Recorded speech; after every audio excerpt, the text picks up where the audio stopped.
pour ce petit délai. Bienvenue à la mise à jour technique de Deloitte, notre série de web émissions à l'intention des hauts dirigeants financiers. Nous vous présentons aujourd'hui une web émission intitulée « Mise à jour technique trimestrielle sur l'IFRS, faire la lumière sur le monde IFRS ». Bonjour, mon... You've been muted. To unmute yourself, press *6. Membre du groupe GIAS à Montréal, un groupe de spécialistes qui aide les clients à résoudre des problèmes liés à la mise en œuvre des IFRS et d'autres problèmes complexes de comptabilité. Je serai votre animateur et un des 4 conférenciers pour la web émission d'aujourd'hui. Voici 4 renseignements à retenir avant de passer à la présentation de l'ordre du jour et des présentateurs. Dans le coin inférieur droit de l'écran, vous trouverez les liens de la web émission, y compris un lien pour télécharger et imprimer des diapositives d'aujourd'hui, ainsi que d'autres documents que nous jugeons utiles. Vous y trouverez également un lien d'assistance à la web émission. Si votre navigateur bloque les fenêtres contextuelles, vous devrez désactiver cette fonction afin de pouvoir télécharger les diapositives ou participer à nos questions interactives. Pour ceux d'entre vous qui connaissent des collègues qui n'ont pu participer à l'événement d'aujourd'hui, n'hésitez pas à leur conseiller de s'inscrire à n'importe quel moment, exactement comme vous l'avez fait, et de visionner la web émission dans les archives 48 heures après l'événement. De plus, même si vous êtes en mode écoute seulement, vous pouvez en tout temps poser des questions à propos du contenu à nos présentateurs en saisissant votre question dans la zone située au bas de l'écran et en cliquant sur soumettre. Nous essaierons de répondre à vos questions et commentaires durant la présentation. Il y aura également des questions interactives qui apparaîtront à votre écran pendant la web émission et nous vous invitons à participer en répondant simplement à ces questions. Un résumé des résultats apparaîtra un peu de temps après. Permettez-moi maintenant de vous présenter les autres conférenciers qui se joindront à moi et de vous donner un aperçu de l'ordre du jour. Premièrement, Caroline Nadeau débutera avec la présentation des nouveautés pour 2020, de la mise à jour relative au comité d'interprétation des IFRS et des changements à venir. Par la suite, Maryse Vendette et Nicolas Loriot poursuivront avec une présentation d'IFRS 15 sur les produits des activités ordinaires et IFRS 9 traitant des instruments financiers respectivement. Et finalement, je poursuivrai par la suite avec la présentation des discussions récentes du groupe de discussion sur les IFRS et les perspectives d'avenir. Enfin, s'il nous reste assez du temps, nous terminerons avec une période de questions et réponses. Je tenterai aussi de poser certaines de vos questions à nos conférenciers pendant la web émission. Vous pouvez lire les biographies de nos présenteurs et accéder à l'ordre du jour et le support technique dans la zone de navigation de votre écran. Mais avant de commencer, j'aimerais rappeler à nos auditeurs que les commentaires émis au cours de cette web émission représentent l'opinion de nos intervenants et n'offrent aucune indication officielle sur l'interprétation de questions comptables par Deloitte et que, par conséquent, nous vous recommandons de consulter un conseil compétent avant de prendre quelque mesure que ce soit. OK. Avant de commencer la présentation, nous allons débuter par notre première question interactive. Souvenez-vous que si vous voulez participer à nos questions interactives, vous devrez désactiver la fonction qui bloque les fenêtres contextuelles, le cas échéant. Comme ça, la question. Combien de modifications aux normes entrent en vigueur cette année? Les choix sont je ne savais pas qu'il y en avait, ou 5, 11 ou 15. Pendant que nous attendons les résultats de la question interactive, j'aimerais vous rappeler que la web émission d'aujourd'hui compte comme des heures de formation professionnelle pour les comptables professionnels agréés. En vertu des directives de perfectionnement professionnel, chaque personne doit faire le suivi annuel de ses heures de formation professionnelle et les communiquer à son institut provincial respectif. Si vous écoutez la web émission en entier, vous pourrez ajouter 1 heure à votre total annuel. Cela s'applique aux professionnels en cabinet et en entreprise. Nous ne remettons pas d'attestation pour la web émission, mais votre confirmation d'inscription par courriel peut servir de preuve à l'appui de votre participation. Comme ça, regardons les résultats de notre question interactive.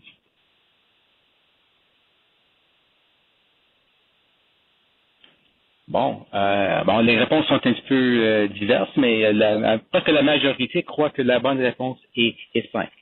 Mais je ne vais pas vous donner la réponse. Il va falloir attendre la prochaine présentation pour vraiment avoir la réponse de Caroline.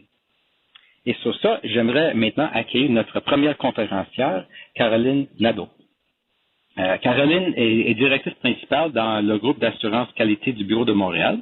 Elle compte près de 15 années d'expérience en expertise comptable au service des sociétés ouvertes et privées. Caroline apporte un soutien au niveau provincial en offrant de la formation et des consultations sur divers sujets tels que les normes comptables, les normes de vérification et les règles d'indépendance. Elle fait partie d'un groupe spécialiste en IFRS. Et à ce titre, elle a participé à la revue de plusieurs dossiers des IFRS et a donné de nombreuses formations tant à l'interne qu'à l'externe. Caroline, c'est à toi. Merci, Nick. En fait, je ne ferai pas durer le suspense très, très longtemps sur la réponse à la question. En fait, il y a à peu près 28% d'entre vous qui avez sélectionné la réponse appropriée, qui est 11 modifications. Donc, il y a 11 modifications qui entrent en vigueur cette année. Donc, ça paraît beaucoup, a priori, 11 modifications, mais il y en a 10 qui proviennent des améliorations annuelles de l'IASB et qui visent des modifications très, très mineures, parce que généralement, les améliorations annuelles de l'IASB cherchent à venir clarifier un petit peu certaines directives très précises ou à corriger des incohérences, s'il y a des fois un petit peu de diversité en pratique, mais ça touche toujours des normes existantes et c'est généralement très, très circonscrit comme modification. Alors, on va commencer avec les modifications qui entrent en vigueur pour les exercices à compter du 1er juillet 2014. Le tableau que vous voyez à l'écran et qui continue sur les deux prochaines diapositives présente un petit sommaire, comme tout de même assez bref, de chacune de ces normes-là. Donc, pour une entité dont la fin d'année, le 31 décembre, les modifications s'appliquaient pour la première fois pour le premier trimestre qui s'est terminé hier, le 31 mars. Sauf peut-être pour deux modifications à IFRS 2 et à IFRS 3 qui s'appliquaient un petit peu plus tôt. Je vais y revenir. Donc, la première modification touche la norme IAS 19 sur les avantages du personnel. C'est celle que vous voyez sur la première ligne. Ces modifications-là s'appliquent à vous si vous avez des régimes à prestations définis qui ont des contributions des employés ou des contributions de tiers. De façon générale, la norme IAS 19 demande qu'on tienne en compte les contributions des employés et des tiers lorsqu'on fait la comptabilisation des régimes à cotisation définis pour les états financiers du promoteur. Si ces contributions-là des employés dépendent du nombre d'années de service des employés, alors on doit vraiment venir attribuer ces cotisations-là à ces années de service à l'aide de la même méthode qu'on utilise, la même méthode de calcul qu'on utilise pour la détermination du coût des services. Donc, en bout de ligne, les modifications ne viennent vraiment venir juste clarifier comment comptabiliser ce type de contribution-là, mais ne devraient pas nécessairement résulter en des modifications importantes. Pour ce qui est des prochaines améliorations annuelles, les 6 prochaines améliorations annuelles qu'on va voir sur les tableaux, ça provient du cycle 2010-2012. Je passerai pas on les passera pas en revue de façon détaillée chacune d'entre elles, mais on va surveiller les questions principales. La première touche IFRS 2 qui, elle, touche les attributions qui ont été faites à compter du 1er juillet 2014. Donc là, c'est différent, c'est pas pour les exercices ouverts, c'est vraiment au niveau des attributions. Donc, si vous avez fait des attributions à compter du 1er juillet 2014, cette norme-là s'applique. Donc, c'est quoi les changements qui ont été faits à la norme? On est venu modifier certaines définitions et donner des directives supplémentaires pour mieux définir les conditions d'acquisition des droits. De façon plus précise, on est venu ajouter une nouvelle définition sur les conditions de performance, sur les conditions de service, puis on est venu modifier les définitions des conditions de marché et des conditions d'acquisition des droits. Donc, l'incidence de la modification pourrait être importante si jamais vous aviez des attributions qui avaient été faites depuis le 1er juillet et qui avaient dont les octrois étaient conditionnels, en l'occurrence de certaines conditions. À ce moment-là, cette modification-là à IFRS 2 pourrait vous toucher. En ce qui concerne IFRS 3, les regroupements d'entreprises, cette ces modifications-là s'appliquent pour les acquisitions d'entreprises qui ont été effectuées à compter du 1er juillet 2014. Alors, si vous avez eu une acquisition d'entreprise suivant le 1er juillet 2014 et que vous avez émis une contrepartie conditionnelle, cette modification pourrait vous toucher. À titre de rappel, une contrepartie conditionnelle, c'est quoi? C'est un montant supplémentaire, dans le fond, que l'acheteur vient payer au vendeur si jamais certaines conditions sont rencontrées. Les modifications qui sont faites à IFRS 3 viennent clarifier le fait que la contrepartie conditionnelle doit être mesurée à la juste valeur, à la date de fin de la période, peu importe qu'il s'agisse d'un instrument financier ou d'un actif ou un passif non financier. Et que toute variation dans la juste valeur de la contrepartie conditionnelle va être comptabilisée au résultat. Sauf, par contre, si elle résulte d'ajustements de la période d'évaluation qui sont permis dans l'année suivant l'acquisition. La quatrième modification qu'on voit dans le tableau ici touche IFRS 8 sur les secteurs opérationnels, mais je ne la couvrirai pas tout de suite, vu qu'on va aller dans plus de détails un petit peu plus loin dans la présentation.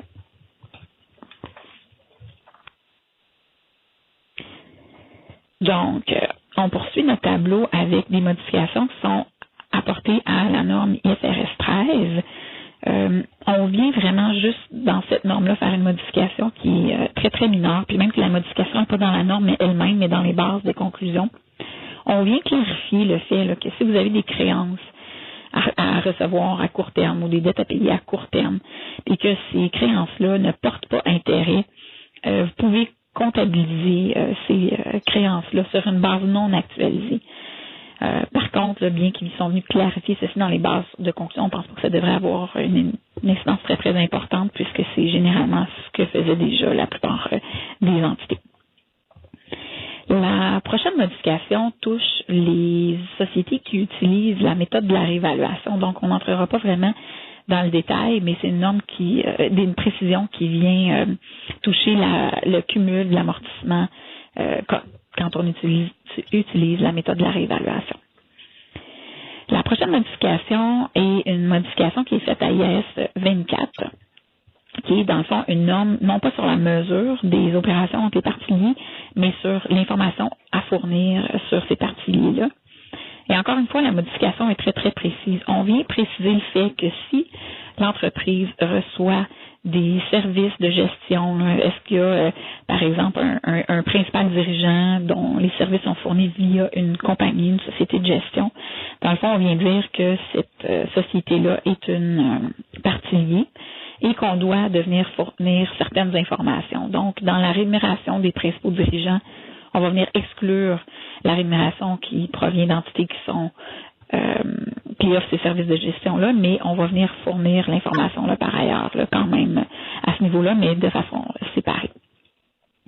La prochaine modification touche IFRS 1, donc on n'ira pas vraiment là, dans le détail sur celle-là parce que ça a vraiment une incidence pour les nouveaux adoptants et la plupart des gens, là, je pense, ont déjà transitionné au IFRS dans le passé, donc on ne reviendra pas sur la norme de transition.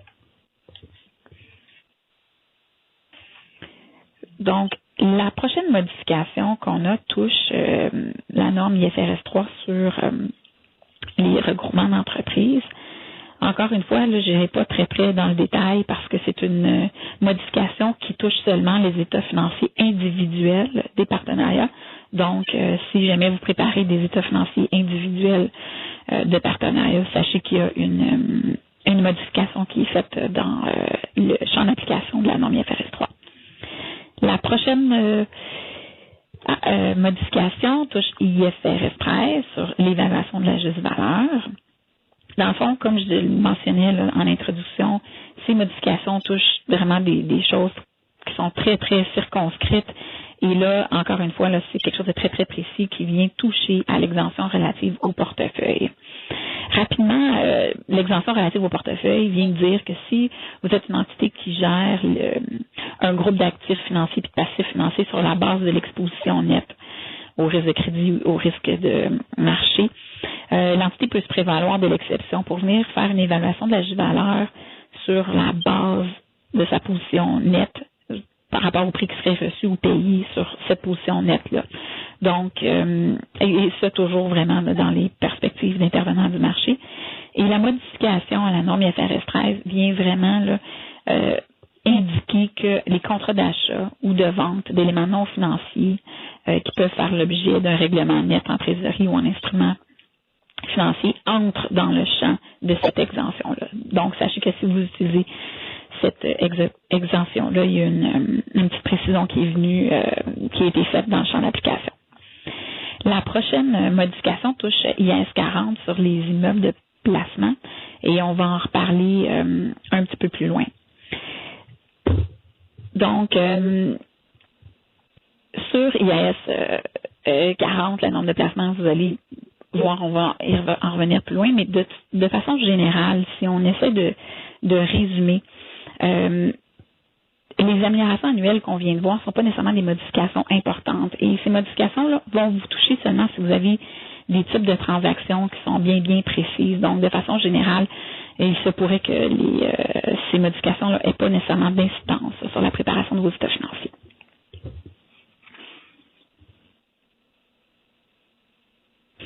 Donc, dans les prochaines diapositives, on va voir un petit peu des normes qu'on va regarder peut-être un petit peu plus en profondeur, là, mais encore, ça va être quand même un bref survol.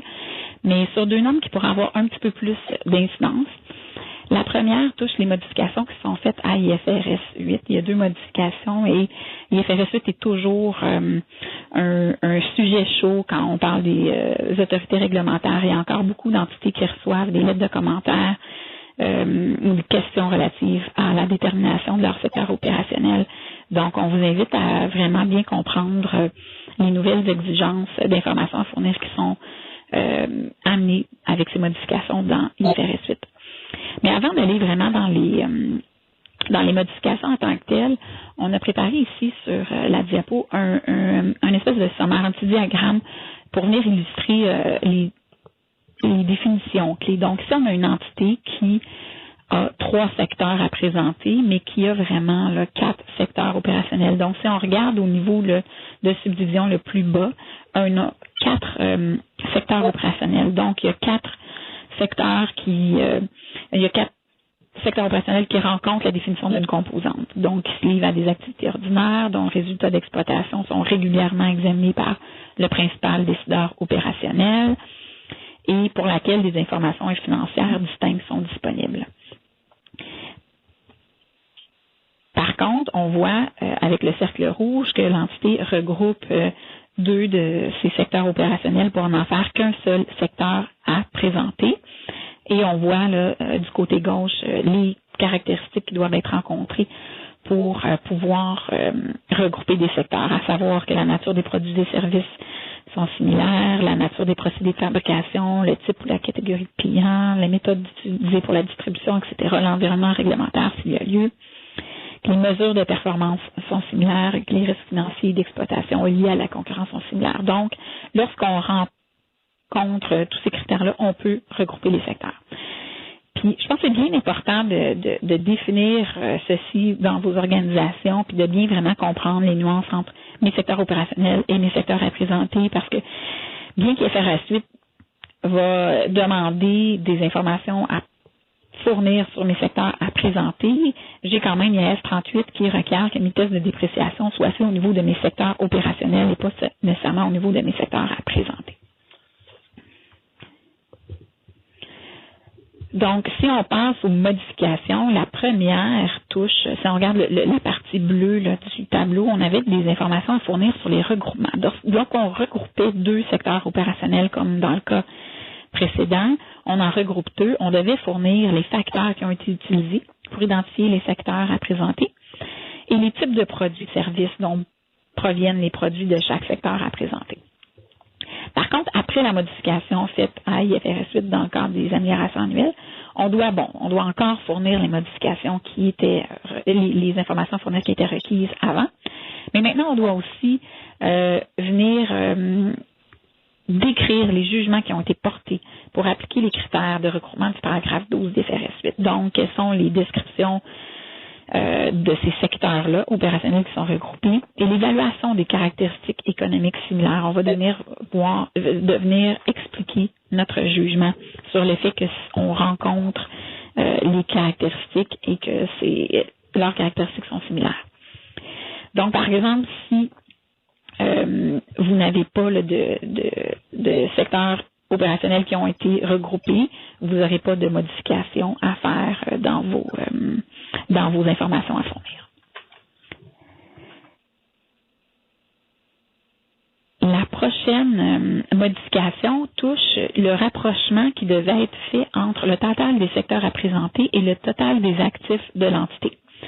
Donc, on a avant, on a fait un petit exemple de tableau au bas de l'écran, donc un exemple de rapprochement. Secteur A, 10, secteur B, 20, donc un total de 30. On en avait 5 non affectés pour un total, une réconciliation avec les actifs consolidés présentés au bilan. Il y a une petite clarification qui est faite dans IFRS 8 pour venir dire qu'on doit fournir ce rapprochement-là seulement si ce total-là des actifs totaux est fourni régulièrement au principal décideur opérationnel. Donc, si le total des actifs par secteur n'est pas fourni régulièrement au principal décideur, vous n'avez pas à présenter d'informations au niveau de réconciliation des actifs, au niveau des secteurs et de l'actif total.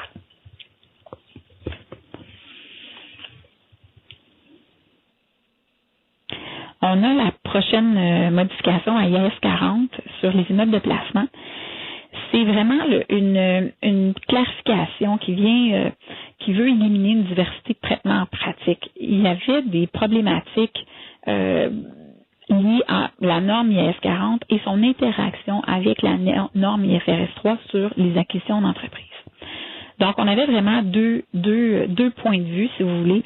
On avait les gens qui disaient, la norme IAS 40 et la norme IFRS 3 sont mutuellement exclusives, c'est-à-dire que si j'achète un immeuble de placement, j'ignore, si on veut, la norme IFRS 3, je me demande pas si je fais une acquisition d'entreprise. Dans le fond, j'achète un actif, un immeuble de placement, et c'est tout, on continue. Il y avait une autre vue qui disait, mais si j'ai acheté un immeuble de placement, il faut quand même que je me demande si j'ai acheté une entreprise. Et dans le fond, la modification faite à la norme IAS 40 vient dire non, les normes ne sont pas mutuellement exclusives et il faut venir exercer son jugement pour déterminer, dans le fond, si la transaction qu'on vient de faire, l'achat de notre immeuble de placement, constitue une acquisition d'actifs ou vraiment un regroupement d'entreprises au sens du IFRS 3. Donc, il faut venir voir si on rencontre la définition d'une entreprise. Et c'est quand même un jugement important qui doit être exercé pour faire cette détermination-là. Donc ça complète les nouveautés des améliorations annuelles pour 2015. Et on va poursuivre avec la mise à jour relative à l'IFRIC. Et l'IFRIC, je vous répète, c'est le comité d'interprétation des IFRS. Son mandat est de revoir les problématiques d'application des normes et de fournir des directives supplémentaires. Il y a eu une rencontre en janvier 2015 et il y a eu plusieurs décisions qui ont été rendues et on en a sélectionné quelques-unes qui pourraient avoir une incidence peut-être un petit peu plus importante. La première problématique touche IFRS 12 sur les informations à fournir sur les entités détenues dans d'autres entités. Donc, c'est une nouvelle norme qu'on a mis en pratique récemment et il semble y avoir une certaine disparité dans ce qui est fait en pratique. Vous voyez, on a illustré on a fait deux petits graphiques où on vient illustrer, en fond, si vous voulez, la vue numéro 1 et la vue numéro 2. La norme demande de venir fournir pour chaque entreprise ou entreprise associée significative plusieurs informations financières, soit sur les actifs, les passifs courants, non courants, les produits, les résultats nets, les activités poursuivies, etc. Toute une liste d'informations qu'on doit venir fournir. Il y a certains qui ont exprimé le fait que c'était pas très clair et qu'ils pensaient pouvoir fournir ces informations-là sur une base, si vous voulez, cumulée, c'est-à-dire j'ai une co-entreprise puis 2 entreprises associées qui sont importantes, mais je peux donner l'information financière sur une base, si vous voulez, cumulée, alors que la plupart des gens comprenaient la norme comme étant non, si les 3 sont individuellement importantes, je dois venir donner de l'information financière individuellement sur chacune. Et dans le fond, ils ont conclu que la norme n'avait pas vraiment besoin d'être clarifiée et c'est que l'option du côté droit, si on veut, de l'écran, qui est la vue qui est exprimée présentement dans la norme, puis qui n'a pas besoin de clarification, qu'ils ont jugé que c'était clair et que la disparité en pratique n'était pas importante. Il y en avait, mais qui n'était pas nécessairement importante et qui n'avait pas besoin de modifier la norme. Alors, ils n'ont pas rajouté cette question à leur programme. Ils considèrent le sujet clos, si on veut. La prochaine question qui a été regardée touche IFRS 13 et la hiérarchie des justes valeurs et l'utilisation des prix qui sont fixés par consensus entre des tiers. On est venu poser la question à savoir si les prix qui sont fournis par des tiers sont considérés comme faisant partie du niveau 1 de la hiérarchie des justes valeurs. Les discussions au niveau du comité ont été à l'effet que, dans le fond, ce qu'il faut se demander, c'est si... la question était vraiment liée à, par exemple, des obligations gouvernementales qui sont transigées sur un marché actif, mais dont l'évaluation est basée plus sur le consensus de tiers. Dans le fond, la question qu'il faut se poser, c'est est-ce que les prix qui sont fournis par des tiers s'appuient uniquement sur des cours non ajustés de marché actif pour un instrument identique auquel l'entité peut avoir accès à une date d'évaluation? Si oui, on rencontre la définition de niveau 1, mais s'il y a les cours sont ajustés pour tenir compte de certaines caractéristiques, alors là, on va être plutôt classé niveau 2 ou niveau 3. Le comité a conclu que la norme IFRS 13 contenait assez d'informations pour pouvoir répondre à cette problématique. Et encore une fois, ils ont conclu que la norme n'avait pas besoin d'être modifiée à cet effet-là. Si on regarde les changements à venir qui pourraient avoir une importance, on a certains changements sur la norme IAS 19, les avantages du personnel, sur le taux d'actualisation. Donc, si vous avez au sein de votre entreprise des entités, des régimes à prestations définis, ça pourrait s'appliquer à vous. Dans le fond, ce qui est discuté, c'est la notion d'avoir un taux d'actualisation qui pourrait être différent pour venir tenir en compte certaines perspectives. Dans le fond, la norme IAS 19, puis on l'a mis un petit peu ici en italique, vient nous dire que le taux d'actualisation doit refléter le calendrier estimé des versements des prestations. En pratique, les entités appliquent souvent un taux d'actualisation unique, moyen et pondéré, qui reflète ces estimations quant au calendrier et au montant des versements et aussi, là, dans le fond, la monnaie dans laquelle ces prestations-là vont être versées. Il y a des nouvelles approches actuarielles qui ont été développées récemment qui viennent, dans le fond, raffiner un petit peu ce taux d'actualisation. Ces approches comportent généralement le calcul de divers taux pondérés pour venir compte, par exemple, de certains groupes de membres du régime. Par exemple, on va pas faire un taux différent pour les retraités, un autre pour les salariés actifs, etc. Puis parfois même, on va aller dans un niveau de détail un petit peu plus important. Au final, l'application d'une de ces nouvelles approches-là peut avoir une incidence quand même assez importante sur le coût des services rendus. Parce qu'en général, le taux d'actualisation pourrait être plus élevé pour la composante du coût, donc on pourrait avoir une dépense moins élevée dans le fond qui pourrait être comptabilisée. Même si ces approches sont considérées comme acceptables, c'est pas nécessairement le cas de toutes ces approches. Il y en a certaines qui le sont, certaines autres qui ne le sont pas, notamment celles qui ont des recours à des vecteurs. Si vous envisagez de reconsidérer votre façon d'approcher le calcul du taux d'actualisation, la position de Deloitte Canada est qu'il s'agit d'une révision d'estimation, donc c'est une application prospective qui est requise selon IAS 8 et qu'il n'y a pas nécessairement une application rétroactive qui est nécessaire. Par contre, on tient tout de même à souligner le fait que si vous remettez en question cette application-là, vous devriez envisager de discuter avec vos conseillers professionnels pour vous assurer là, de considérer tout ce qui a à être considéré dans le choix de votre méthode. Le prochain élément qui pourrait être d'intérêt touche à un exposé sondage sur le classement des passifs. Pour ceux qui se rappellent un petit peu, quand on a transitionné des PCGR vers l'IFRS, il y avait quand même un gros débat qui se faisait entre nos anciens CPM et puis la norme IAS1 sur le classement des passifs lorsqu'on avait des ratios qui n'étaient pas respectés. Dans le fond, maintenant, avec la nouvelle norme IFRS, on doit dire si j'ai un ratio que je ne respecte pas avant ma date de bilan, est-ce que j'ai eu un délai de grâce par mon prêteur avant la date de clôture? Si oui, je peux laisser mon passif à long terme. Par contre, si j'ai obtenu ce délai de grâce-là ou ce waiver-là, communément appelé waiver, après ma date de clôture, mais avant la date d'autorisation des états financiers, il faut vraiment reclasser ce passif-là en tant que passif courant. L'IASB a publié un exposé sondage pour venir modifier IAS1 et c'est ce qu'on présente ici.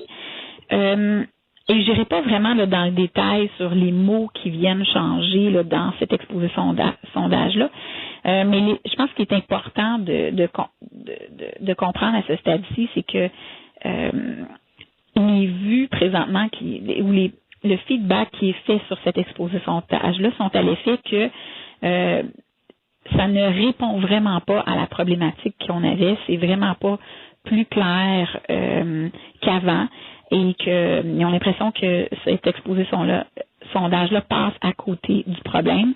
Mais si c'est un élément d'intérêt pour vous, on veut juste mentionner le fait que cet exposé sondage-là, qui a été publié en février, prend fin, la période de commentaires prend fin le 10 juin. Donc, si vous voulez faire des commentaires, vous avez jusqu'au 10 juin pour le faire. Alors, de retour à Nick pour la prochaine question interactive. Merci, Caroline. Comme on voit, même si on n'a pas eu de grandes nouvelles normes arrivées dernièrement, il y a quand même plusieurs modifications à en tenir compte quand on prépare nos états financiers. Passons maintenant à notre deuxième question interactive. Et la question est, à quel degré restez-vous à l'affût des discussions de l'EFREC? Nous écoutons l'enregistrement, nous attendons pour lire les notes de réunion, nous nous fions sur d'autres sources d'informations, comme les web émissions d'aujourd'hui, et nous ne suivons pas les discussions du tout. Comme ça, pendant que nous attendons les résultats de la question interactive, Caroline, j'aimerais te poser une question de l'auditoire. La question est, où pouvons-nous trouver les procès-verbaux des délibérations de l'EFREC? Bonne question. Je pense que la façon la plus facile de les retrouver, c'est d'aller sur le site l'IFRS.org. C'est sûr que c'est un site qui présente seulement ces documents en anglais, mais dans la section, il y a une section qui s'appelle Updates. Et dans la section IFREC Updates, c'est là que vous allez pouvoir retrouver les minutes qui sont là, généralement publiées assez rapidement là, à l'intérieur là, de 2 semaines de chaque rencontre du comité. OK, merci. Une bonne idée. Comme ça, regardons les résultats de notre question interactive. Ah bon, 76% nous fions sur d'autres sources d'informations comme les web émissions d'aujourd'hui. C'est très intéressant. OK. J'aimerais maintenant accueillir notre prochaine conférencière, Maryse Vendette. Comptant plus de 20 ans de carrière au cabinet, Maryse Vendette est associée au Bureau national de Deloitte Canada et elle est co-leader du Centre d'excellence canadien des IFRS de Deloitte. Maryse est reconnue à l'échelle nationale comme spécialiste des questions liées à la comptabilisation des produits, des regroupements d'entreprises et des normes internationales liées en général. Et à ce titre, elle participe à l'élaboration des points de vue du cabinet à propos des diverses questions de comptabilité. Maryse, c'est maintenant à toi. Merci beaucoup, Nick. Bonne journée à tous en ligne aujourd'hui. Donc, je vais poursuivre au niveau des autres changements à venir. Et dans cette catégorie-là, on retrouve également les modifications apportées à IAS 16 et IAS 38 dans le cadre des améliorations annuelles qui sont destinées à clarifier les méthodes acceptables d'amortissement des immobilisations corporelles et des actifs incorporels. Cette question est survenue quand l'IASB a reçu une demande sur la façon de déterminer un mode approprié d'amortissement des actifs incorporels pour, entre autres, les contrats de concession de services dans IFRIC 12. Par exemple, on peut penser à un actif incorporel qui représente le droit d'exploiter une route à péage. Et l'IASB a rapidement conclu que la question traitée n'est pas limitée à ce genre d'actifs, mais s'applique aussi à tous les actifs corporels et incorporels qui ont une durée de vie limitée. Effectivement, les modifications restreignent considérablement les circonstances dans lesquelles un mode d'amortissement fondé sur les produits est approprié. Puis, à titre de rappel, un mode d'amortissement fondé sur les produits en est un où l'amortissement est basé sur les produits dans la période en proportion des produits totaux prévus sur une durée de vie utile des actifs. Les faits saillants des modifications, vous les voyez à l'écran ici. Donc, pour IAS 16, les immobilisations corporelles, les modifications, en fait, interdisent l'utilisation d'une méthode d'amortissement qui est fondée sur les produits. Et pour IAS 38, sur les actifs incorporels, les modifications prévoient une présomption à l'effet qu'une méthode d'amortissement fondée sur les produits n'est pas appropriée. Mais cette présomption-là peut être réfutée dans des circonstances limitées, comme on l'indique sur la diapositive. Donc, ces circonstances-là peuvent exister soit lorsque les droits liés à l'immobilisation incorporelle sont exprimés sous la forme d'une mesure des produits. Par exemple, on pourrait penser à lorsqu'une entité possède un droit d'extraire des minerais provenant d'une mine ou, encore une fois, opérer une route à péage jusqu'à l'atteinte d'un montant cumulé des produits. Ça pourrait être une des circonstances, ou dans l'autre circonstance, lorsqu'il peut être démontré que les produits et la consommation des avantages économiques de l'actif sont fortement corrélés. Encore une fois, les modifications ne clarifient pas ou ne définissent pas qu'est-ce qu'on entend par fortement corrélé. Mais ici, je crois qu'on envisage des circonstances où l'utilisation d'un amortissement fondé sur les produits devrait aboutir à la même réponse qu'une autre méthode d'amortissement qui serait autorisée. Quelles sont les raisons des modifications sous-jacentes dans le fond? IAS 16 et 38, vous le savez, indiquent que différentes méthodes peuvent être utilisées pour amortir un actif sous sa durée de vie utile. Puis on mentionne dans la norme la méthode linéaire, amortissement dégressif, etc. Par contre, l'objectif quand on choisit une méthode, c'est de refléter le rythme de consommation des avantages économiques futurs de l'actif. Donc, si on pense consommation, à l'inverse, les produits générés par l'utilisation de l'actif incorporel ne reflètent pas la consommation des avantages économiques de l'actif, puisque cette mesure-là reflète généralement des facteurs qui ne sont pas directement liés à la consommation des avantages économiques. On peut penser aux activités de vente, les volumes de vente, les prix de vente, incluant l'effet de l'inflation. Donc, ces facteurs indiquent plutôt le potentiel de génération des avantages économiques et non pas la consommation. En termes de transition, les modifications sont en vigueur sur une base prospective pour les périodes annuelles ouvertes à compter du 1er janvier 2016 ou après, avec une application anticipée qui est autorisée. Point à considérer ici, mais premièrement, se poser la question, est-ce que vous utilisez actuellement une méthode d'amortissement fondée sur les produits, directement ou indirectement? Ça peut être plus commun, je dirais, dans certains secteurs d'activité comme le secteur des médias. Si c'est le cas, il y aura une nécessité de revoir vos conventions comptables et déterminer si vous pouvez surmonter la présomption qui est incluse dans la norme présentement. Les questions que vous pourriez poser pour en arriver à une réponse à cette question-là sont sur la diapositive ici. Est-ce que les droits sous-jacents à l'actif incorporel sont exprimés via une mesure des produits? Donc, c'est quoi le principal facteur limitant l'actif? Est-ce que c'est un facteur qui est fonction des produits tirés de l'actif? Est-ce que c'est un facteur en fonction du temps ou du volume? Deuxième question, est-ce que les produits et la consommation des avantages économiques sont fortement corrélés? Par exemple, ça pourrait être le cas si les revenus sont générés de façon uniforme sur une période de temps et qu'on utilise la base d'amortissement linéaire.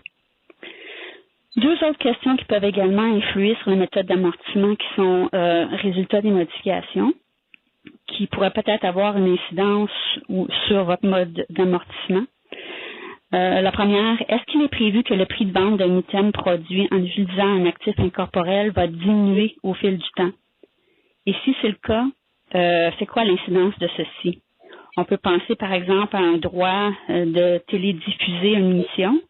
Probablement que le droit de télédiffuser l'émission la première année elle peut être vendu à un montant plus élevé que le droit de le télédiffuser dans 3 ans.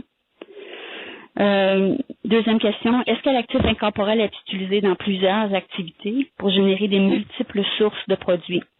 Auquel cas, serait-il approprié de décomposer l'actif et d'avoir une méthode d'amortissement différente pour chacune des composantes? Cette question-là aussi, je voulais attirer votre attention qu'elle a été discutée au groupe de discussion IFRS du Conseil des normes comptables dernièrement et vous pouvez accéder au procès-verbal de leur réunion qui a eu lieu en décembre 2014. Alors, avec ça, je vais passer au prochain sujet, plein feu sur IFRS 15 pour commencer.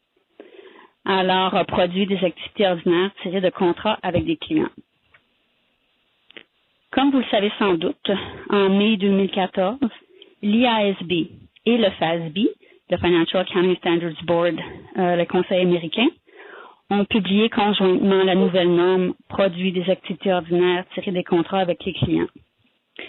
C'est une norme généralement convergée entre les IFRS et les PCGR américains qui introduit un cadre global unique pour la constatation des produits. La norme est présentement effective pour les exercices ouverts à compter du 1er janvier 2017 et l'application anticipée est permise. Et la norme remplace toutes les normes et interprétations existantes sur les produits en vertu des IFRS. Le principe de base de la norme, c'est qu'une entité doit comptabiliser les produits pour représenter le transfert de contrôle des biens ou des services promis à ses clients pour un montant qui reflète la considération à laquelle l'entité s'attend à avoir droit en échange de ces biens ou services-là. Et en appliquant le principe de base, la nouvelle norme introduit un nouveau modèle en 5 étapes que vous pouvez voir à l'écran. Bien qu'on va concentrer nos discussions aujourd'hui sur certaines discussions récentes des conseils à propos de la norme, il est important de noter que cette nouvelle norme est quand même assez complète. Elle traite, bien entendu, les produits tirés des contrats avec des clients, mais aussi introduit un certain nombre d'obligations d'information spécifiques et des directives liées au coût de contrat.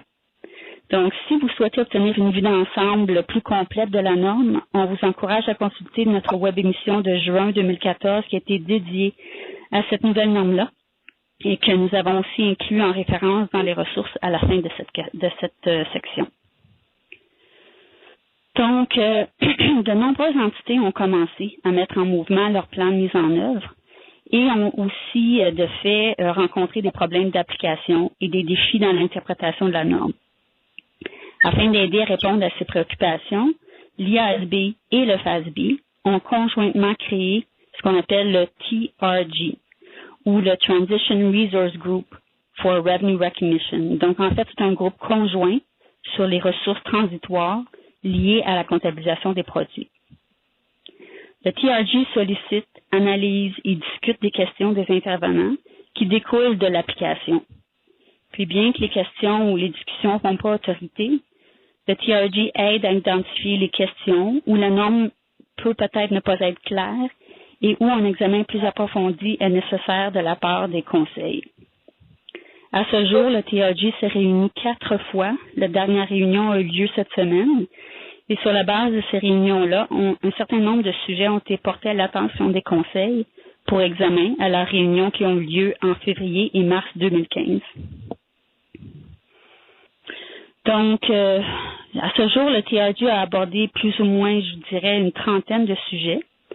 Et lors de ces dernières réunions-là, en fait, ce qu'on a fait ici sur la diapositive, c'est on a énuméré les questions abordées par le TRG lors des 3 premières réunions et qui ont par la suite été portées à l'attention des conseils et discutées lors de leur réunion conjointe de février et mars dernier. On n'aura pas le temps de discuter, bien entendu, de tous ces sujets-là aujourd'hui, mais aujourd'hui, je vais attirer votre attention aux sujets 6 et 7 que vous voyez à l'écran. Donc, prochaine, voilà. Donc, lors de la réunion conjointe de février 2015, les conseils ont discuté du sujet d'identification des obligations de prestation. Qu'est-ce qu'on veut dire par ça exactement? Donc, un petit résumé. Vous vous souvenez qu'à l'étape 2 de la norme, on exige que les entités doivent identifier les obligations de prestation, soit les biens ou les services qui sont promis dans le contrat et qui sont distincts. Et pour déterminer si un bien ou service est distinct, la norme inclut 2 critères spécifiques qu'on doit rencontrer. En fait, les 2 critères doivent être rencontrés.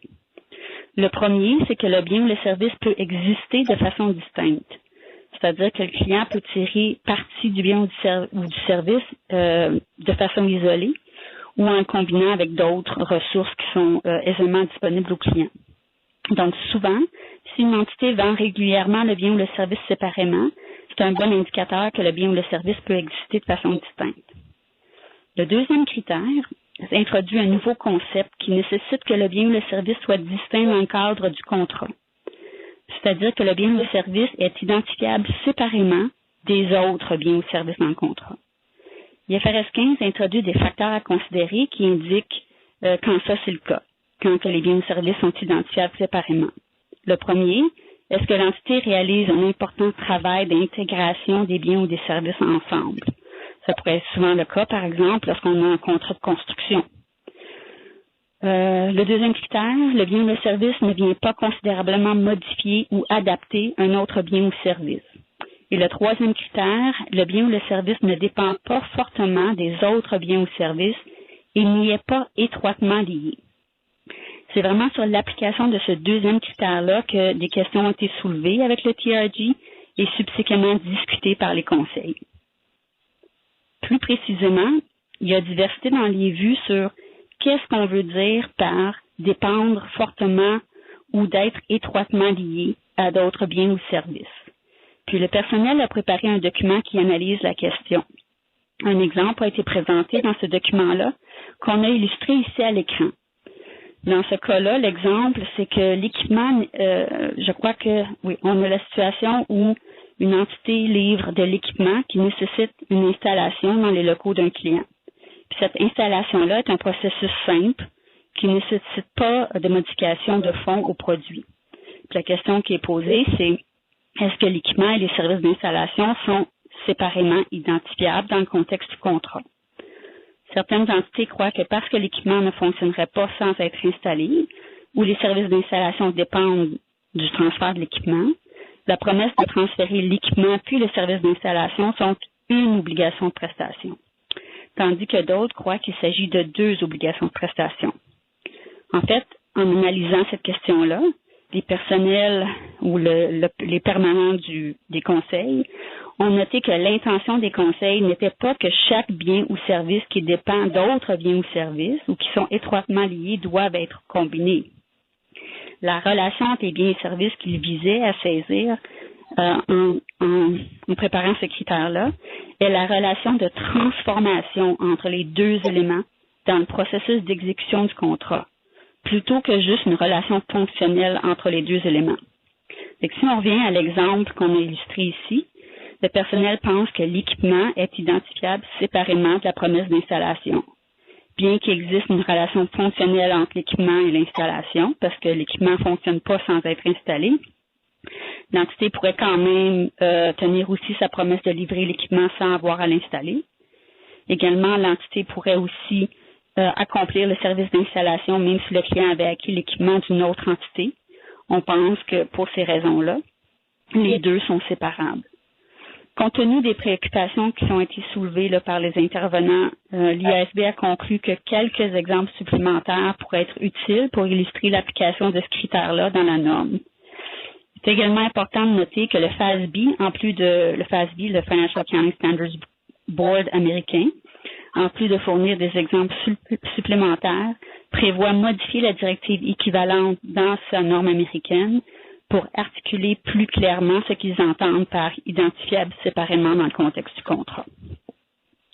Donc, c'est à suivre sur ce sujet-là. Prochaine question. IFRS licence. l'IFRS 15 introduit des indications détaillées spécifiques liées aux licences de propriété intellectuelle, telles que les licences logicielles et technologies, œuvres cinématographiques, franchises, etc. Puis selon l'IFRS 15, pour déterminer la comptabilisation d'une licence de propriété intellectuelle, l'entité doit d'abord déterminer si la licence est distincte en utilisant le même critère qu'on vient de discuter. Si la licence est distincte, on doit la comptabiliser en tant qu'obligation de prestation séparée. Et en fait, on doit déterminer si la nature de la licence, c'est de fournir un droit d'accès à la propriété intellectuelle, qui se traduit par une constatation au fil du temps, ou un droit d'utiliser la propriété intellectuelle, qui se traduit par la constatation à un moment précis. Et en fait, si la licence n'est pas distincte, à ce moment-là, elle sera combinée avec les autres biens ou services, et on devra évaluer à ce moment-là le mode de constatation approprié. Pour déterminer la nature de la licence, on doit déterminer si les critères spécifiques sont remplis qui permettraient de démontrer que la licence représente un droit d'accès constaté au fil du temps. Autrement, la licence est dans la nature d'un droit d'usage qui devrait être constaté à un moment précis. Puis les critères énumérés à l'écran que vous voyez pour faire cette détermination-là sont basés sur la question de savoir si le contrat exige ou le client s'attend à ce que l'entité entreprenne des activités qui auront une incidence importante sur la propriété intellectuelle. Et si, à la suite de ces activités-là, le client est exposé à des effets positifs ou négatifs de ces activités-là, et si ces activités n'entraînent pas la fourniture de biens ou de services pour le client au cours de leur prestation. Et si c'est le cas, on est en face d'un droit d'accès. Il y a des questions qui ont été soulevées quant à savoir comment une entité peut déterminer si les activités qu'elle entreprend ont en fait une incidence importante sur la propriété intellectuelle. Est-ce que les activités doivent changer la forme de la licence, la fonctionnalité de la licence, la valeur ou tous ces facteurs-là? Donc, ici, les conseils ont présenté un document de travail pour analyser la question. Et dans ce document, il y a un exemple qui est présenté, qui était celle où une société de production de télévision octroie une licence de saison 1 d'une émission à un client. Parallèlement à ça, la société de production de télévision entreprend un certain nombre d'activités de promotion pour la saison 2 de son émission qui est en cours de production. 3 vues possibles ont été soulevées dans l'évaluation des activités de l'entité. Et dans ce cas-ci, on parle des activités de promotion. Et si ces activités de promotion-là ont une incidence importante sur la propriété intellectuelle. Les 3 vues sont présentées à l'écran et je vous invite à en prendre connaissance. En fait, certains croyaient que l'intention par le test d'incidence important sur la propriété intellectuelle était de capturer plus que juste les changements à la forme et la fonctionnalité, mais pas nécessairement toutes les variations de la valeur, qui serait le point de vue C que vous voyez à l'écran. Mais plutôt, en fin de compte, le personnel propose que les activités qui ont une incidence importante sur la propriété intellectuelle, elle aurait une incidence importante si ces activités-là définissent la propriété intellectuelle et peuvent changer considérablement l'utilité de cette propriété intellectuelle. Et dans l'exemple qu'on a parlé tout à l'heure de la saison 1 des émissions, les activités de promotion n'affectent pas l'utilité de la saison 1, bien qu'il puisse y avoir un effet et en quelque sorte sur la valeur de la saison 1, cela n'affecte pas l'utilité sous-jacente des droits à la saison 1.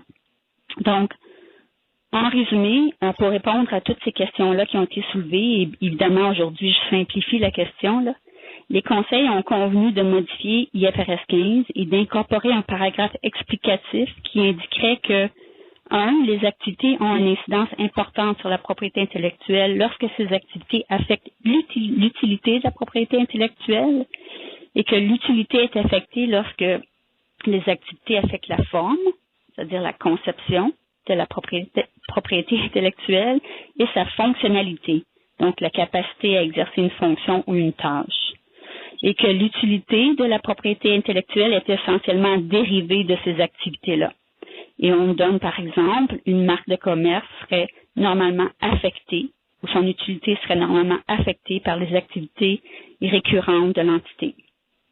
On vient préciser, par contre, que si la propriété intellectuelle a une fonctionnalité autonome significative, comme ça peut être le cas pour certains logiciels, l'utilité de la propriété intellectuelle est dérivée de cette fonctionnalité-là et n'est pas affectée par les activités de l'entité. Donc, le FASB a tentativement adopté une approche légèrement différente sur cette question-là, qui pourrait en fait conduire à une classification différente des licences pour certaines propriétés intellectuelles, telles que les marques de commerce. En résumé, les ressources, j'aimerais juste tirer rapidement votre attention au lien vers le web émission, qui donnait un bon survol d'IFRS 15 si vous êtes intéressé à avoir une vue plus complète de la norme existante, et aussi tirer votre attention aux publications plein feu sur les IFRS, qu'on produit de façon, je dirais, trimestrielle, qui donne un bon résumé des activités du Transition Resource Group. Avec ça, Nick, je te passe la parole. OK, merci Maryse. On voit que l'application d'IFRS 15 sera tout un défi pour tout le monde. Puis on doit aussi ne pas oublier que la norme applique à tout le monde parce qu'on a tous ou presque des produits de vente. Comme ça va nous tous toucher. Passons maintenant à notre troisième question interactive à ce sujet. Même si IFRS 15 n'entre pas en vigueur avant les exercices ouverts à compter du 1er janvier 2017, la norme exige une application rétrospective ou une application rétrospective modifiée. Votre entité a-t-elle commencé à évaluer l'incidence de cette nouvelle norme? Les choix sont oui, les choix non. Ou non, nous ne prévoyons pas commencer avant l'année prochaine. Non, nous n'attendons pas à ce qu'elle ait une forte incidence. Ou non, nous attendons à l'issue des délibérations sur le rapport. OK. Pendant que nous attendons les résultats de la question interactive, Maryse, j'aimerais te poser une question de l'auditoire. La question est, nous avons entendu dire que la date d'entrée en vigueur de la nouvelle norme sur les produits pourrait être reportée. Où en sont rendues les délibérations à ce sujet? C'est une question très opportune, Nick, puisque en fait aujourd'hui à l'agenda du FASB a eu lieu les discussions sur le rapport de la date effective de la norme américaine qui est convergée avec la norme IFRS 15. Et je crois que le FASB en est venu à une décision provisoire de reporter la date d'application d'une année de la norme américaine, tant pour les sociétés publiques que les sociétés privées. Par contre, ils envisagent laisser aux entités la possibilité d'adopter en date du 1er janvier 2017 de toute façon. Il reste à voir qu'est-ce que l'IASB va faire avec cette décision-là. Présentement, ce qu'on pense, c'est que l'IASB planifie discuter de la question à leur prochaine réunion de conseil qui devrait avoir lieu à la fin du mois d'avril. Alors, restez à l'affût des renseignements à ce sujet-là. OK, merci. Un dossier à suivre, c'est certain. OK, regardons les résultats de notre question. Intéressant, le 50% n'attendent pas que la norme ait une forte incidence, mais comme je dis à tout le monde, on ne peut pas conclure ça sans avoir fait le travail de toute façon. Comme ça, c'est quelque chose à planifier quand même pour les prochains jours, les prochains mois. OK, passons maintenant à notre prochain conférencier, Nicolas Loriot. Nicolas est directeur principal et fait partie du groupe GIAS du bureau de Montréal. Il s'est joint au groupe il y a 5 ans après avoir passé 4 années à fournir des services de certification et des services conseils à des sociétés ouvertes et fermées. Il fournit principalement des services conseils aux sociétés publiques canadiennes sur les questions comptables complexes relativement aux instruments financiers et à la comptabilité de couverture. Il anime également des séances de formation à l'interne et à l'externe sur les instruments financiers et les IFRS. À toi, Nicolas. Merci, Nick. Donc, dans cette section-ci, on parle de la nouvelle norme sur les instruments financiers. J'ai dit la nouvelle norme pour commencer, mais comme vous savez, là, il y a eu plusieurs sections, versions de la norme qui a été publiée, dont on va parler, et aussi là, au niveau de la transition vers IFRS 9, il y a certaines complexités qu'on souhaite porter à votre attention, compte tenu qu'il y a des éléments qui se doivent peut-être d'être préparés d'avance ou on serait potentiellement pas en mesure de retourner en arrière pour faire certains choix. Et puis aussi, pour débuter, là, je vais faire un bref rappel ou un survol des principales modifications là, pour remettre tout ça en contexte. Donc, si on regarde sur la diapositive, on voit qu'au niveau du champ d'application, de la comptabilisation et de la décomptabilisation, puis l'évaluation au coût amorti, il n'y a pas eu de changement à cet égard-là. Les plus grands changements sont au niveau de l'évaluation et des actifs financiers, puis du classement. Donc, le classement va avoir une influence sur l'évaluation. Comme on le connaît présentement dans IAS 39, on a différentes catégories qui vont nous amener à comptabiliser au coût amorti, à la juste valeur ou à la juste valeur avec les variations de juste valeur dans les autres éléments du résultat étendu. Bien, IFRS 9 va amener un nouveau modèle, donc un chemin un peu différent pour arriver à ces différentes classifications-là. Il ne faut pas nécessairement prendre pour acquis que les classifications que vous avez aujourd'hui vont nécessairement suivre dans les classifications sous IFRS 9. Donc, il y a une analyse là ici qui doit être faite. Le nouveau modèle est basé là sur en soi les caractéristiques économiques de l'actif en soi. Donc, est-ce que c'est vraiment juste de l'intérêt et du capital, ou est-ce que et une fois qu'on sait que c'est de l'intérêt ou du capital, ça va déjà nous définir d'un côté, est-ce qu'on les met à la juste valeur ou est-ce qu'on poursuit notre analyse et on regarde le modèle économique de l'entreprise. Donc, je pourrais faire tout un cours là, juste sur le classement, mais c'est pas nécessairement l'objectif aujourd'hui. Au niveau du classement et de l'évaluation des passifs financiers, on n'a pas vraiment de modification à cet égard-là.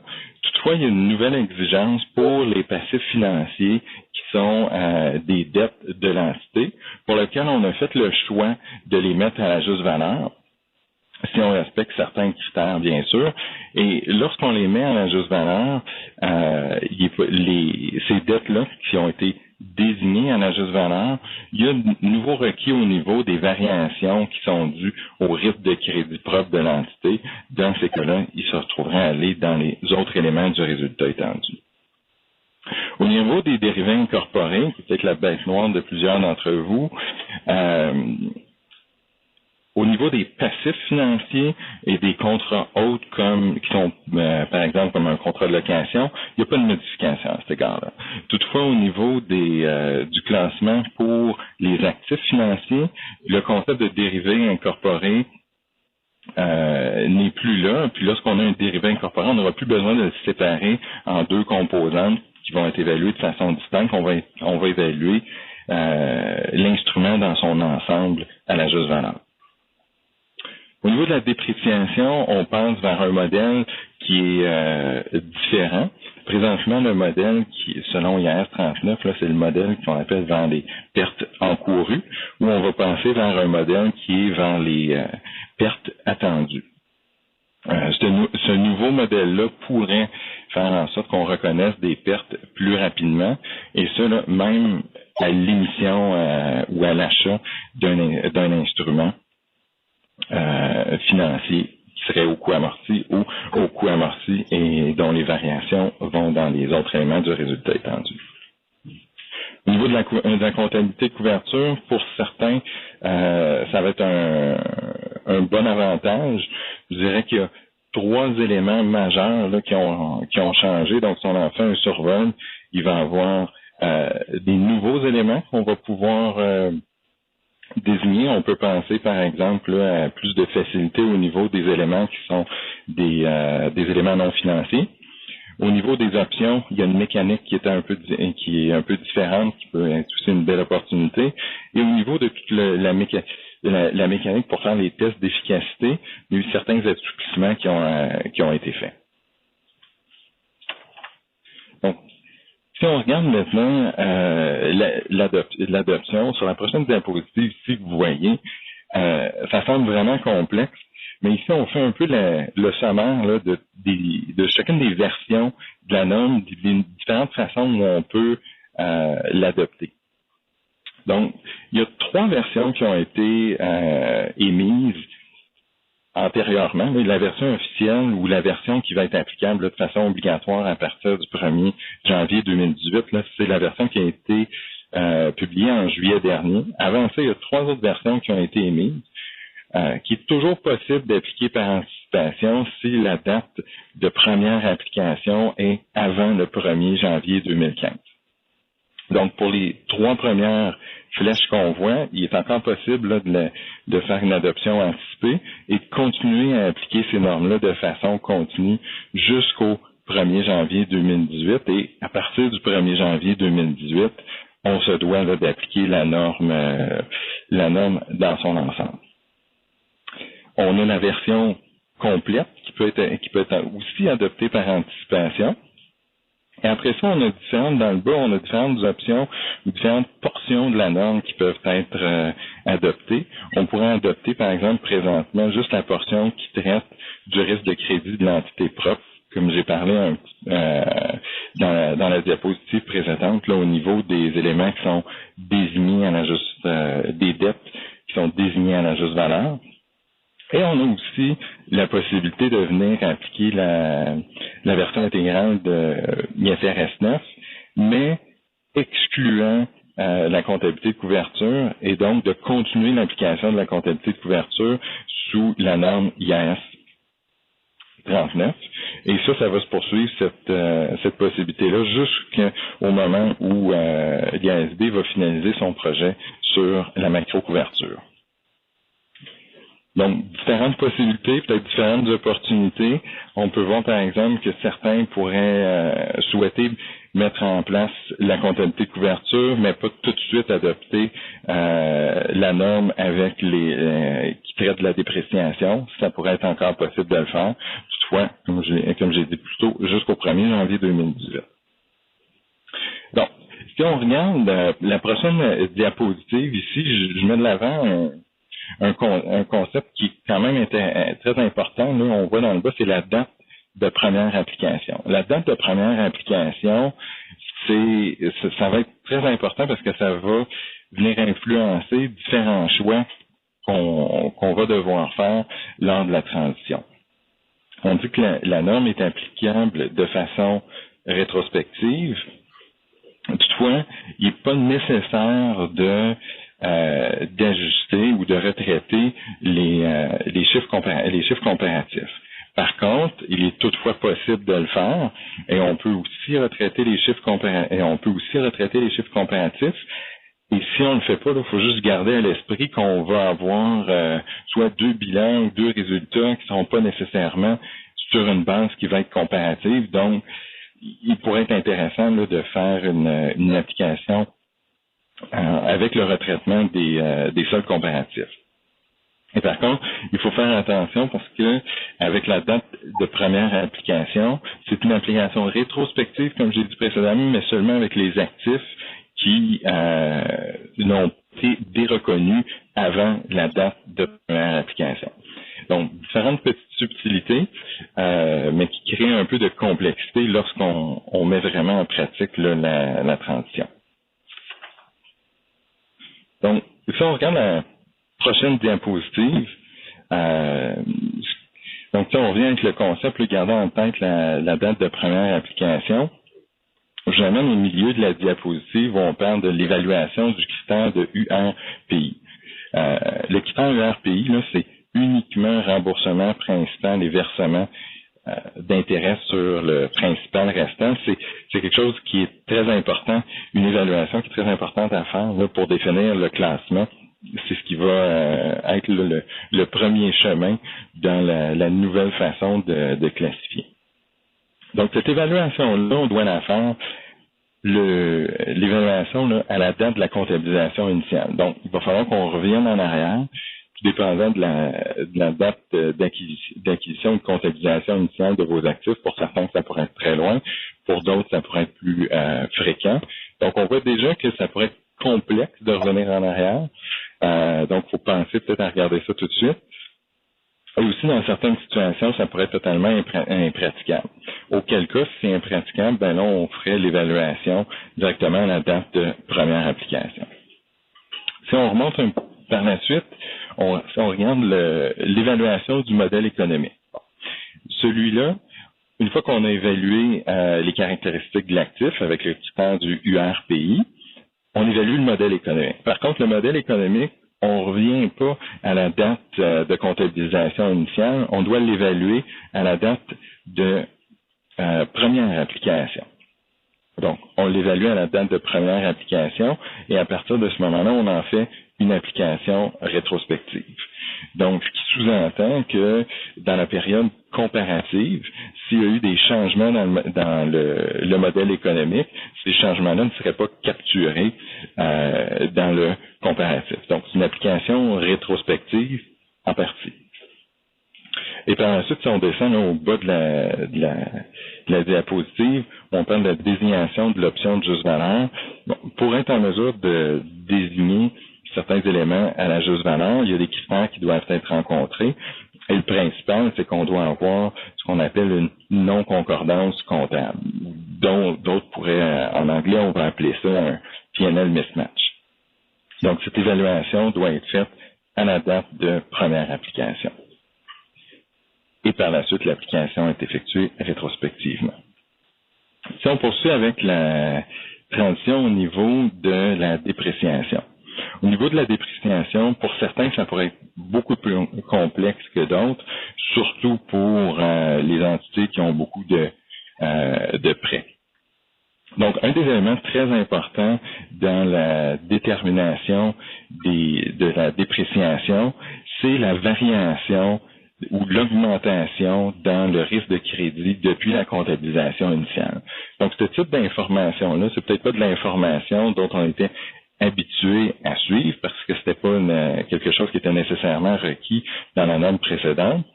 Et donc, on doit être en mesure de faire cette évaluation-là à la date d'application initiale. Si le coût des efforts de l'application initiale est déraisonnable, ben dans ce cas-là, on a deux options. Soit qu'on doit définir si le risque de crédit il est faible ou si les pertes, et donc si les faibles, on se retrouve, puis il y a toute une définition pour définir si le risque de crédit est faible, et on se devrait alors de prendre les pertes attendues seulement pour les 12 prochains mois.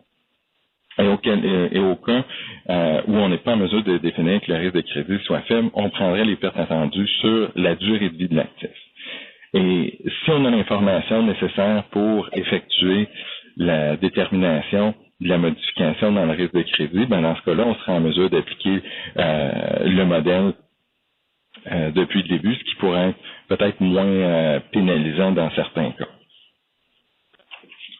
Si on poursuit avec la comptabilité de couverture. Au niveau de la comptabilité de couverture, il y a diverses situations qui peuvent survenir. L'application, elle serait prospective. Il y a de rares exceptions là, qui dans les situations où, par exemple, on a des désignations avec des options qui pourraient demander un certain traitement rétrospectif au niveau de l'évaluation. Mais de façon générale, c'est une application qui est prospective. Donc, dans les types de situations qui peuvent survenir, on peut avoir des relations de couverture qui étaient déjà admises selon IAS 39. Puis, lors de la conversion de IAS 39, c'est encore des couvertures qui sont admises. Mais dans ces cas-là, la relation va être maintenue. Il n'y aura pas une dédésignation, une redésignation par la suite. On va maintenir la relation de couverture et il va y avoir un rééquilibrage qui va être effectué s'il y a lieu en fonction des nouveaux paramètres sur les ratios qui doivent être respectés. On peut avoir aussi des relations de couverture qui n'étaient pas applicables selon les IFRS. Dans ce cas-là, on va seulement pouvoir les appliquer prospectivement à partir de la date de première application. Et par la suite, on a des situations où l'application, elle était possible lors de c'est-à-dire que la relation de couverture, elle était admissible selon IAS 39, mais elle n'est plus admissible selon l'IFRS 9. Je dirais que ces situations-là pourraient être très rares et on n'a pas nécessairement noté là, à ce jour d'exemple concret de l'application de cet élément-là. Donc, si on poursuit, principaux points à prendre en considération. Date d'entrée en vigueur, comme je me répète un peu, 1er janvier 2018. Ça peut s'avérer quand même complexe. Chacune des normes ont des dispositions particulières. Certaines d'entre elles, comme je le disais précédemment, tant au niveau de la dépréciation qu'au niveau de l'application de la comptabilité de couverture, on a peut-être certaines informations à mettre de l'avant plus tôt. Puis un des éléments qu'il faut prendre en considération, c'est qu'on ne peut pas nécessairement utiliser lorsqu'on effectue la transition de l'information a posteriori. Auquel cas, il faudrait aller récupérer cette information-là d'avance. Au niveau de classement et évaluation des actifs financiers, je crois qu'on en a suffisamment parlé. J'ai rien de particulier nécessairement à ajouter. Si je poursuis au niveau de l'adoption, donc peut-être différents éléments si on souhaite appliquer IFRS 9 de façon anticipée. Je pense qu'il y a des avantages. Ça peut être pour les gens qui veulent faire des couvertures de marchandises. On voit quelques clients qui ont souhaité appliquer IFRS 9 compte tenu de cette modification-là. Au niveau du traitement des couvertures pour les options, il y avait la variation de la juste valeur de la valeur temps des options qui par le passé se retrouvait être au résultat qui maintenant peut être considéré comme un coût de couverture. C'est une opportunité intéressante. On voit aussi dans la couverture une souplesse au niveau des tests d'efficacité. Sinon, d'autres éléments peut-être à considérer si vous souhaitez appliquer IFRS 9 de façon anticipée. Vous allez être dans les premiers à appliquer IFRS 9, donc ça peut s'avérer peut-être des fois un peu plus coûteux à être le premier à tracer le sillon, parce qu'il y a beaucoup de questions, c'est une norme qui a beaucoup de complexité. Si on regarde juste la norme sur la dépréciation, c'est 300 pages d'interprétation. Les dispositions transitoires, certaines complexités à prendre en considération. Et différentes choses peut-être à penser. Les chiffres comparatifs, il y a des choix au niveau des dates qui peuvent être faits. Ça peut demander d'aller cumuler certaines informations historiques, des changements de processus, des changements de système. Donc, toutes des choses là à considérer avant de poursuivre vers une application anticipée. Par la suite, si vous souhaitez avoir plus d'informations, vous désirez aller un peu plus loin dans votre compréhension des normes, un peu comme Maryse l'expliquait tout à l'heure, on a une web émission, entre autres, auquel vous pouvez accéder. Elle est en anglais seulement. Et sinon, il y a les pleins feux sur les IFRS, qui est une foule d'informations très importante et qui se retrouve là sur notre site IAS+. Et un autre élément très important ou très intéressant aussi, au bas de la diapositive, qui s'appelle le ITG, c'est le Impairment Transition Group, similaire au comité sur les produits. C'est un groupe qui se penche là sur les problématiques de transition au niveau de la dépréciation. Donc, sur le site Internet directement de l'IASB, on peut trouver là les procès-verbaux de leur réunion qui nous apportent de l'information très intéressante sur la transition. OK, merci beaucoup, Nick. OK, encore une fois, une autre norme très complexe où est-ce que l'application sera tout un défi pour nous tous, je pense. OK, nous allons maintenant discuter de quelques-uns des sujets abordés récemment au groupe de discussion sur l'IFRS de GDI. Puis le Conseil des normes comptables a mis sur pied le GDI afin de discuter régulièrement sur une tribune publique des questions relatives à l'application des IFRS au Canada. Le groupe s'est réuni le 9 décembre et ils ont discuté de certains nombres de sujets. Vous pouvez obtenir de plus de détails sur le site web Normes Information Financière de certification de CPA Canada. Les procès-verbaux de la réunion de décembre ne sont pas encore affichés, mais vous pouvez écouter l'enregistrement audio. Et sur les prochaines pages, nous allons couvrir quelques-uns des questions qui ont été discutées lors des dernières réunions du groupe. Le premier sujet porte sur la question de est-ce que les préparateurs d'états financiers sont tenus d'appliquer les indications ne faisant pas d'autorité comme les suivantes. Les avis de rejet de l'IFRIC, les documents d'accompagnement préparés par les permanents de l'IASB et de l'IFRIC et les documents de formation de l'IASB. Comme on voit, il y avait 3 points de vue présentés. Oui, elles doivent être suivies. Non, il n'est pas obligatoire de les suivre. Et surtout, notre choix favori, ça dépend. La discussion tournait autour des 3 points de vue, mais il semble que l'option « ça dépend » semblait obtenir plus de soutien. Puis en pratique, il semble que les membres croient qu'il n'est pas obligatoire d'appliquer les 3 sources d'indication ne faisant pas d'autorité listées ci-dessus, mais en même temps, ils ne peuvent pas être ignorés complètement. En particulier, les avis de rejet de l'IFRIC semblaient avoir plus de poids, puis les membres ont discuté que si les faits et circonstances correspondent à la discussion dans un avis de rejet, les préparateurs doivent examiner attentivement pourquoi il ne s'appliquerait pas la conclusion de l'avis de rejet. Et en particulier, les commissions des valeurs mobilières en Europe et la SEC aux États-Unis ont indiqué qu'ils remettaient généralement en cause des situations où les préparateurs n'ont pas appliqué les orientations exprimées dans un avis de rejet de l'IFRIC. Mais le groupe a estimé aussi que les préparateurs peuvent justifier de ne pas appliquer un avis de rejet si les motifs de fait ne sont pas les mêmes. Comme ça, c'est à discuter.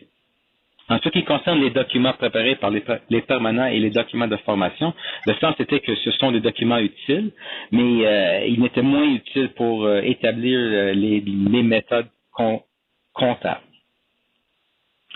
Le prochain sujet à aborder était sur l'interaction entre la norme IFRS 5 et IA 36 lorsqu'une entité a une UGT qui sera probablement vendue, mais qui ne répond pas encore aux critères de détention en vue de la vente énoncés en IFRS 5. En particulier, le calcul de la valeur d'utilité de l'UGT devrait-il tenir compte de la vente prévue ou les produits de la vente prévue. La discussion du groupe tournait autour des 2 points de vue énoncés, évidemment oui ou non. Et d'une part, IAS 36, paragraphe 30, indique que la valeur d'utilité doit inclure les flux de trésorerie que l'entité s'attend à obtenir de l'actif, qui peut sans doute comprendre les flux de trésorerie reçus lors d'une disposition. L'autre point de vue serait que les flux de trésorerie de l'UGT considérés devraient inclure que les flux de trésorerie provenant de l'opération sur la durée de vie des actifs connexes. La plupart des membres ont estimé que oui, les produits de la vente que la direction prévoit d'obtenir lors d'une disposition pourraient être inclus dans le calcul de la valeur d'utilité, mais une moyenne pondérée en tenant compte de l'incertitude dans les produits possibles de la vente devrait aussi être utilisée. Il a également été soulevé que les entreprises devraient évaluer si la durée de vie utile estimative de l'actif ou des actifs devrait être remise en question dans ces circonstances-là. Et troisièmement, le GDI a aussi discuté de la façon que IAS 16 devrait être appliquée à l'égard de quand une entreprise doit s'arrêter de capitaliser les coûts et commencer à amortir l'actif tangible. IAS 16, paragraphe 20, indique que la capitalisation des coûts doit cesser lorsque l'actif est prêt à être utilisé par la direction. 3 points de vue ont été discutés par le groupe. Le premier était utiliser un seuil d'exploitation prédéterminé comme critère. Deuxièmement, la comptabilisation des coûts à l'actif cesse lorsque l'actif peut générer une production. Et troisièmement, un choix comptable, un choix de méthode comptable. La discussion tournait autour de ces trois alternatives-là. Il semblait que le point de vue numéro 2, c'est-à-dire de ne plus capitaliser les coûts quand un actif est capable de générer de la production, avait plus d'appui sur le plan conceptuel, mais il est apparu que en pratique, que la pratique varie, en particulier dans certaines industries. Puis dans ce cas-ci, le groupe a décidé de recommander au CNC, au Conseil, qui demande des indications de clarification auprès de l'IFRIC. Mais en attendant, les entités touchées par cette question-là doivent envisager de fournir des informations à ce sujet à titre de jugement clé de la direction. OK. Quelques brefs mots sur les perspectives à l'avenir. Sur cette page-ci, nous voyons une liste des normes publiées récemment où l'adoption anticipée est permise. Sous la section normes, nouvelles normes, vous voyez IFRS 9 et IFRS 15 qui ont été couverts par Nicolas et Marie. Mais comme Marie a mentionné, peut-être on doit regarder la date effective pour IFRS 15. En ce qui concerne les normes modifiées, je voudrais juste souligner l'astérisque à côté de la modification à IFRS 10 et IAS 28 au bas de la page. En janvier 2015, l'IASB a décidé de combiner cette question-là avec un nouveau projet et par conséquent, la date d'entrée en vigueur de ces modifications-là peut être retardée, comme ça, à suivre. Et sur cette page-là, nous voyons la liste des modifications résultant des projets annuels d'amélioration, le cycle 2012 et 2015. Les dates d'entrée en vigueur sont présentées. Et finalement, sur cette page-ci, nous voyons le plan de travail de l'IASB mis à jour en date du 25 février.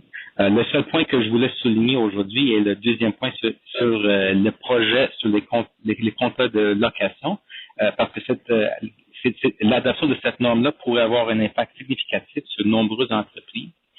La norme définitive est toujours attendue en 2015 et si vous voulez avoir un résumé complet des décisions provisoires prises à ce jour, Deloitte a publié le 3 mars un document Project Insight que vous pouvez accéder sur le site IAS+, dans la section des publications. Et ici, ensuite, la prochaine page, nous avons juste le reste du plan des IASB, puis je n'ai pas vraiment de commentaires là-dessus aujourd'hui. OK. Avant de terminer, j'aimerais aussi soulever que que la plus récente version des manuels Deloitte eGAP 2015 est maintenant disponible. Dans cette période de changement de normes et d'interprétation, ces guides servent de guides de référence pratique pour les entités appliquant les IFRS et celles qui considèrent adopter les IFRS dans un avenir proche. Pour plus d'informations, je vous invite à visiter notre site web ou de contacter votre conseil Deloitte. Malheureusement, nous sommes à court de temps et nous n'aurons pas le temps pour une période de questions. Mais cependant, vos commentaires étant importants pour nous, nous aimerons avant tout attirer votre attention sur une icône dans le coin inférieur droit de l'écran. Veuillez cliquer sur cette icône pour remplir un sondage portant sur la web émission d'aujourd'hui. Nous prenons ces sondages très au sérieux et ainsi veuillez continuer à nous faire part de vos suggestions et n'hésitez pas à nous faire savoir si ce qui vous a plu afin que nous poursuivons dans cette direction-là. Si nous n'avons pas eu le temps de répondre à toutes vos questions aujourd'hui, en particulier sur si elles touchent des situations propres à votre entreprise, je vous conseille d'en discuter avec votre associé au contact chez Deloitte afin que nous puissions répondre à vos préoccupations. Et je tiens à remercier nos conférenciers, Caroline Nadeau, Maryse Vendette et Nicolas Loriot. Nous espérons que cette web émission vous aura été utile et qu'elle vous aura permis d'enrichir vos connaissances. Si vous souhaitez obtenir d'autres renseignements, visitez notre site web à l'adresse www.deloitte.ca. Je remercie tous ceux qui ont visionné la web émission en notre compagnie d'aujourd'hui. Ceci met fin à notre web émission intitulée « Mise à jour technique trimestrielle sur les IFRS, faire une lumière sur le monde IFRS ».